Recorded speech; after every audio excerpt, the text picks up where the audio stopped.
पहला उर्दू का एक शेर अंसारी साहब। सख्त सर्दी की रात में बच्चों के हाथ से, सख्त सर्दी की रात में बच्चों के हाथ से मासूमियत बिक रही थी अंडों के रूप में।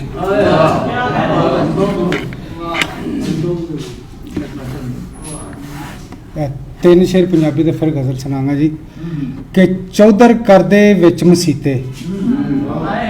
डार साहब, चौधर करदे विच मसीते जिन्ना दीन दे टोटे कीते।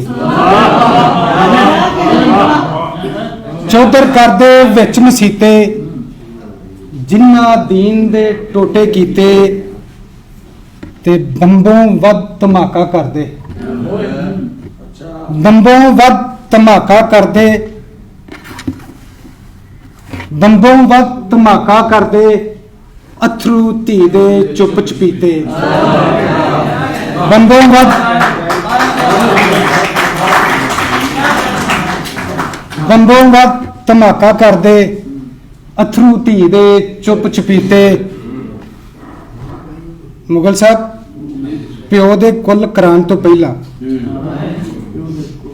प्यो दे कुल करान तो पहला पुत्रा वेड़े मारे फीते। प्यो दे कुल करान तो पहला पुत्रा वेड़े मारे फीते चौधर करदे विच मसीते। ते मैं कखा तो हौला चंगा, मैं कखा तो हौला चंगा गिला सुनन तो बोला चंगा।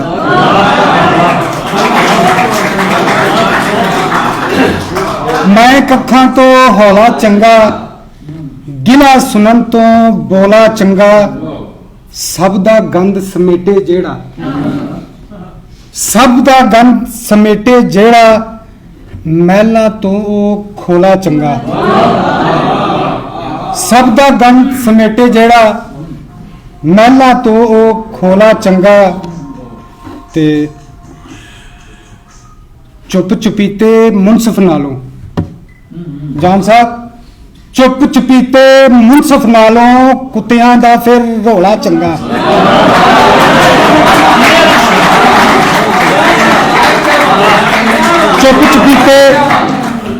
चुप चपीते मुनसफ नालों कुत्तियां दा फिर रौला चंगा दागो दागी मखमल नालों, दागो दागी मखमल नालों काला फकर दा झोला चंगा।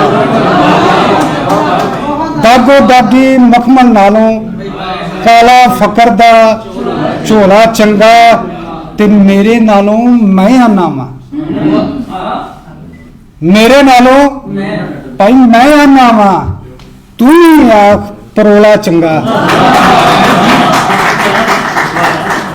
मेरे नालों मैं आना वा तू ही आख परोला चंगा ते हराम दे किलो नालों तायब, हराम दे किलो नालों तायब हक हलाल दा तोला चंगा।